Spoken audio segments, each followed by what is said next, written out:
அனைவருக்கும் வணக்கம். 2026 நடக்க இருக்கிற சட்டமன்ற தேர்தல் எப்படி இருக்கும் நாம் தமிழருக்கு அப்படிங்கிற ஒரு பார்வை நம்ம பார்த்துடலாம் அப்படிங்கிறதுக்காக தான் இந்த வீடியோ போடுறேன். அதில் சில தரவுகளை மிக தெளிவாக நம்ம எடுத்து கொடுக்குறோம். அதை எடுத்து வச்சுக்கோங்க. நம்ம தம்பிகள் தான் முக்கியமாக அதை பார்த்துக்கணும், எடுத்து வச்சுக்கணும். ஏன்னா நீங்கள் எந்த அளவு தேடுவீங்கன்னாங்கிறது தெரியாது. அதனால தான் எங்களை மாதிரி இருக்க ஊடகவியாளர்கள் தமிழர்கள் இந்த மண்ணை ஆளணும், இந்த தரணி எங்கேயுமே பார்த்தா தமிழர்களை பார்த்தா தலையை நிமிர்ந்து பார்க்கணும் அப்படிங்கிறதுக்காக தான் நாங்கள்லாம் அதை சேகரித்து கொடுத்துட்ருக்கோம். தயவு செய்து இதை நல்லா எடுத்து பார்த்துக்கோங்க. இப்போ திமுகவை பொறுத்த வரைக்கும் என்ன சொல்லுவாங்க அப்படின்னு பார்த்தீங்கன்னா, என்ன சொன்னாங்க அப்படின்னு பார்த்தீங்கன்னா, திமுக கூட்டணி மிக சிறப்பாக இருக்குது, எங்களை யாராலையும் ஒழிக்க முடியாது, நாங்கள் ஃபேக் பாண்டு போட்டு ஒட்டியிருக்கோம், ஃபேக்கால் போட்டு ஒட்டியிருக்கிறோம், எங்களால் எதையுமே செய்ய முடியாது, கூட்டணி மிக சிறப்பாக போயிட்டு இருக்குது, இது பேர் கொள்கை கூட்டணி அப்படி இப்படிலாம் என்னென்னமோலாம் பேசுனாங்க. பேசிக்கிட்டான்னு சொன்னாங்க, எங்களை யாருமே இன்னும் 25 ஆண்டுகளுக்கு எதுவுமே செய்ய முடியாது, நாங்கள் கொடுத்த வாக்குறுதிகள் அத்தனையும் நாங்கள் தீர்த்துட்டோம் அப்பெல்லாம் பேசுனாங்க. ஆனால் என்ன நடக்குது, என்ன நடந்திருக்க கலை யதார்த்தம்னு பார்த்தா, நான் இன்னைக்கு ஒரு ஐயா எனக்கு அழைப்பு அடித்தார், நான் எடுத்து பேசினேன். அப்போ தான் எனக்கு தெரியும். நான் 100ஆவது நாள் போராட்டம் போயிருந்தேன். எங்கே அப்படின்னு பார்த்தீங்கன்னா, தஞ்சாவூர் மாவட்டம் பாமனர் சட்டமன்ற தொகுதிக்கு உட்பட்ட, அதாவது நம்ம சாமிமலைக்கு முன்னாடி வரும் திருமண்டங்குடி அப்படிங்கிற ஒரு ஊர். அங்கே திரு ஆரூரான் சர்க்கரை ஆலைன்னு இருக்கு. அந்த சர்க்கரை ஆலையை கால்ஸ் நிறுவனம் வாங்கிடுச்சு அப்படின்னு சொல்லி 100ஆவது நாள் நடந்த போராட்டத்தில் நான் விஷுவல் எடுத்திருந்தேன். நம்ம அரசியல் மாநாடு யூடியூப் சேனலில் இன்னைக்கு அதை போட்டிருக்கிறேன். அது அன்னைக்கும் போட்டிருந்தேன். அதோட 750வது நாள் இன்னைக்கு. நம்ம எத்தனைக்கு போயிருந்தோம், 100ஆவது நாள் அன்னைக்கு போயிருந்தோம். இன்னைக்கு எத்தனை நாள்னா 750 நாள் இன்னைக்கு. ஐயா அப்படின்னு சொல்லிட்டு அவங்க சில விஷயங்களை நம்மள்கிட்ட பகிர்ந்துக்கிட்டாங்க. அவங்கெல்லாம் யாரு அப்படின்னு கேட்டிங்கன்னா, அவங்க திமுகவுக்கு வாக்கு கேட்டவங்க. அது அந்த ஐயாவே சொல்லுவார், நீங்கள் எடுத்து பார்த்தீங்கன்னா தெரியும். எல்லா சங்கங்களும் சேர்ந்து திமுக இவங்களுக்கு கொடுத்த அந்த வாக்குறுதிகளை நம்பி திமுகவுக்காக அந்த விவசாயிகள் சங்கம் எல்லா கிராமங்களுக்கும் போய் அவங்களே அவங்களோட சொந்த செலவுல துண்டறிக்கைகள்லாம் அடிச்சு ஊர் ஊரா போய், நம்ம ஐயா ஸ்டாலின் வந்துட்டாருன்னு வச்சுங்க, அவ்வளோதாங்க விடியல் வந்துருவோம் இங்கே நாட்டுக்கு, நம்மளாம் ரொம்ப சிறப்பாக இருக்கு போங்க அப்படின்லாம் சொல்லி தெருவா நின்று திண்ணை பிரச்சாரம், தெரு பிரச்சாரம்லாம் பண்ணி ரொம்ப சிறப்பாக பண்ணியிருக்கிறாங்க. அவங்க அடித்த துண்டறிக்கை கூட நமக்கு தந்திருக்குன்னு சொல்லி அப்பயே சொன்னாங்க. அதை அனுப்பியிருந்தாங்க. அது கூட டிரைவில் இருக்கும், நான் எடுத்து தாரேன் நான். இது போல இருந்தவங்க இன்னைக்கு ரொம்ப மனம் நொந்து போய் சொல்கிறாங்க. அது அன்னைக்கே சொன்னாங்க, 100ஆம் நாள் போராட்டத்திலேயே நாங்கள் ரொம்ப நம்பி செஞ்சோங்க, ஆனால் இப்படி எங்களை ஏமாத்திட்டாங்க அப்படின்னு சொன்னாங்க. அதே தான் இன்னைக்கு 750 நாள் வரைக்கும் தொடர் போராட்டம் நடந்துகிட்டே இருக்கு. அப்படிங்கும்போது நமக்கு கொஞ்சம் வருத்தமாக இருந்தது. ஏன்னா இங்கே மதுரை மாவட்டம் அதுக்கு பக்கத்தில் இருக்கிற, அதாவது இந்த அழகர் மலையில் இருக்கிற டங்ஸ்டன் தொழிற்சாலைக்கு சட்டமன்றத்தில் ஐயா பேசுனாங்க. நான் முதலமைச்சராக இருக்கிற வரைக்கும் அதெல்லாம் நடக்காது அப்படின்னு சொன்னாங்க. நான் இன்னைக்கு ஐயாட்ட இப்போ அந்த விவசாய சங்கத்தில் உள்ளவர்கிட்ட நான் பேசும்போது அதையும் எடுத்து சொன்னேன். அப்பெல்லாம் என்னங்க இப்படி சொல்றீங்க, அதெல்லாம் ஐயா மு.க. ஸ்டாலின் தான் சொல்றாங்களே, இங்கே மதுரையெல்லாம் நான் இருக்கிற வரைக்கும் அந்த சுரங்கங்கள்லாம் வைக்கக்கூடாதுன்னு சொல்றாங்களே அப்படின்னு நான் கேட்டேன். அதுக்கு ஒன்று அவர் சொன்னாருங்க, அது வாங்குறது வேற ஆளு, இது வாங்குறது இவங்க கட்சியில் உள்ள ரொம்ப முக்கியமான ஆட்கள் அப்படின்னு சொல்லி சில விஷயங்கள் பகிர்ந்துக்கிட்டாங்க. ஐயா நேரடியாக கூப்பிட்டுருக்கேன். அப்போ அவங்களே வச்சு அவங்க வாயாலே சொல்ல வைப்போம், அவங்க பேசுவாங்க.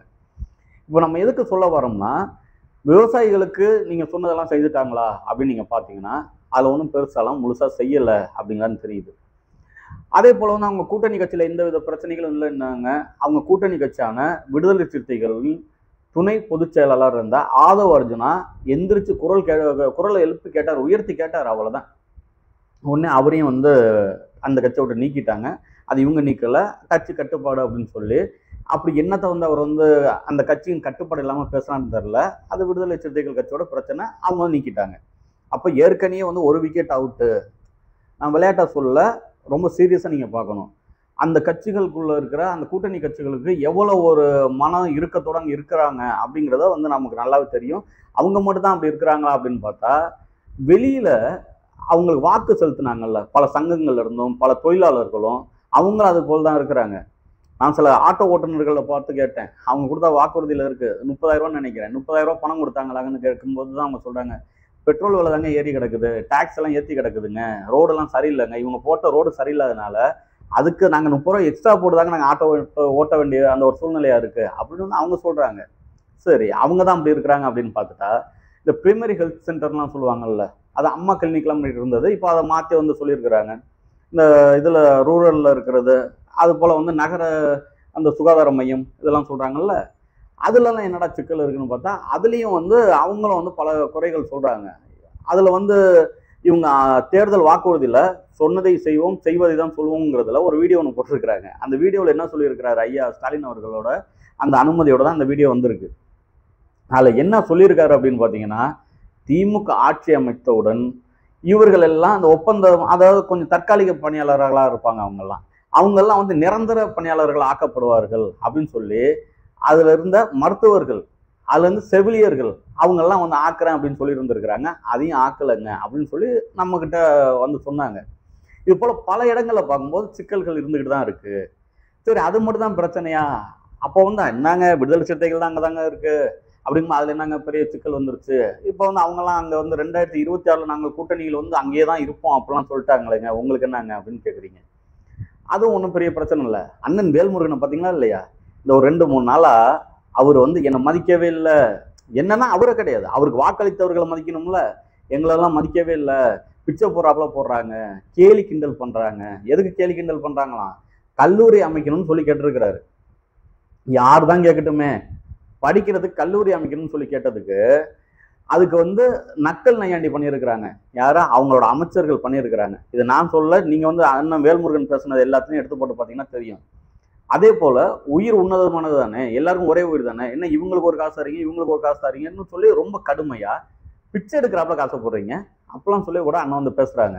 அப்போ இது எந்த இடத்துல போய் நிக்க போவோம் அப்படின்னு நம்ம வந்து பார்க்கும்போது, பெரும்பாலும் அவரு கூடிய சீக்கிரம் அந்த கூட்டணியில இருந்து வெளியில வந்து, அதாவது அவரோட பதவியே வந்து ராஜினாமா பண்ணிட்டு கூட வரதுக்கு தயாரா இருக்கிறாரு அப்படிங்கிறதான் வந்து சில நம்ப தகுந்த வட்டாரங்கள் நமக்கு சொல்லுது.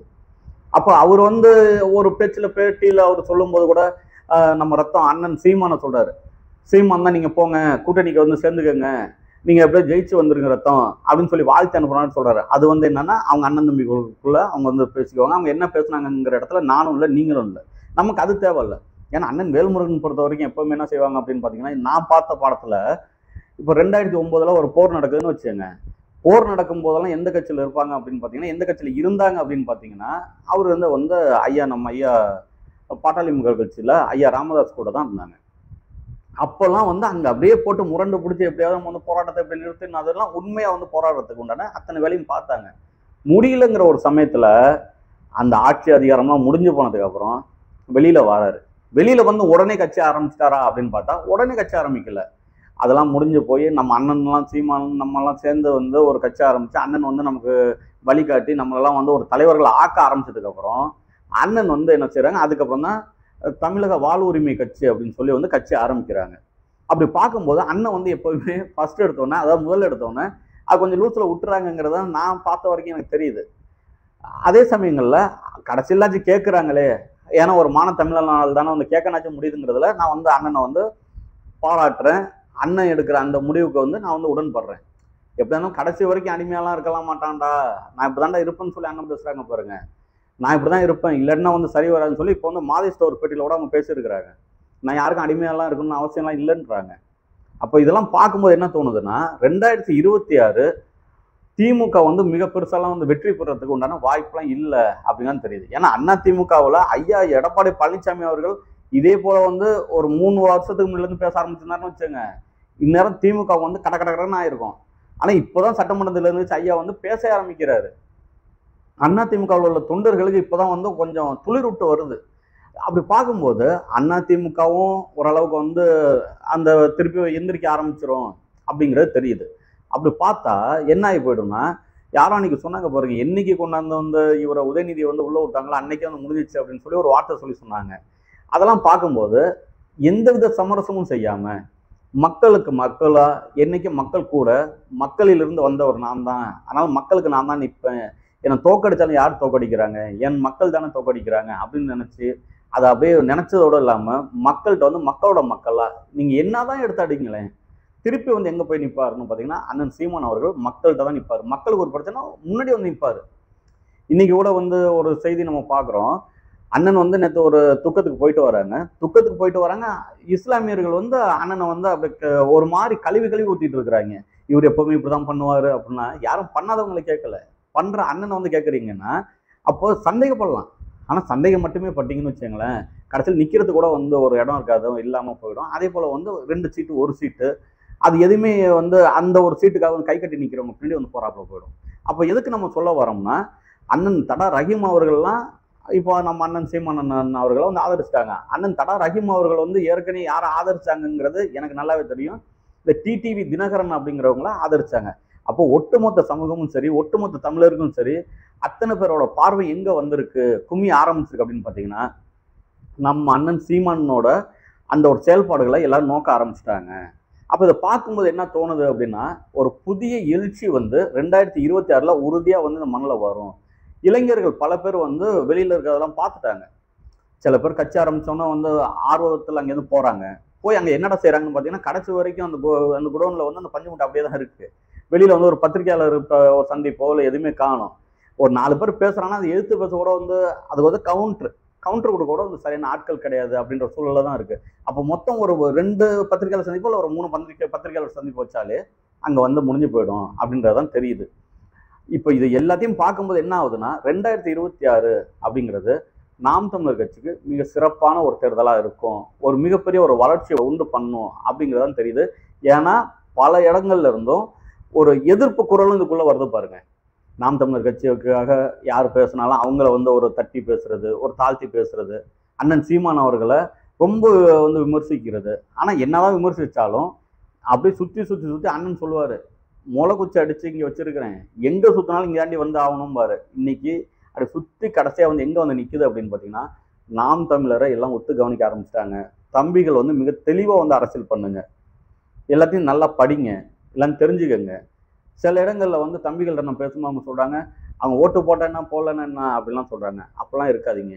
ஏன்னா ஓட்டு போடவே வேண்டாம் அப்படின்னு நம்ம முடிவு பண்றோம், நம்ம வந்து ஏக்கமாவே வச்சிருந்துருக்கலாம். அண்ணன் சொல்றது எதுக்கு அப்படின்னு பார்த்தா, மக்களோட உண்மையா வந்து நில்லு, உறுதியா வந்து நில்லுங்கிறதுக்காக தானே தவிர, ஓட்டு வேணாங்கன்னா நம்ம வந்து நாம் தமிழர் கட்சின்னு வச்சது தவிர நம்ம இயக்கமே வச்சிருந்திருப்போம். கட்சிங்கிறது எல்லாத்தையும் எவ்வளவு நாள் தான் நம்ம வந்து கையேந்தி நின்று கேட்டுக்கிட்டு இருக்குது, குரல் எழுப்பி நம்ம எவ்வளவு நாள் தான் கேட்டுட்டு இருக்கிறது. நம்ம வந்து அதெல்லாம் செய்து கொடுத்துடணும். யாரும் வந்து குரல் எழுப்பி நம்மள்ட்ட கேட்காத அளவுக்கு வந்து நம்மளே அதுக்கு முன்னாடி செஞ்சிடணுங்கிறதுக்காக தான், நம்ம ஆட்சி அதிகாரம் நம்ம கைக்கு வேணுங்கிறதுக்காக தான் நம்ம கட்சி ஆரம்பித்தோம்.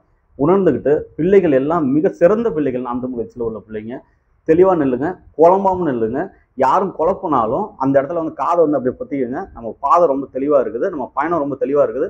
நமக்காக மிகப்பெரிய எதிர்காலம் காத்துட்டு இருக்குது. நம்பி நில்லுங்க, அண்ணோட நில்லுங்க, தம்பியா நில்லுங்க. நன்றி, வணக்கம்.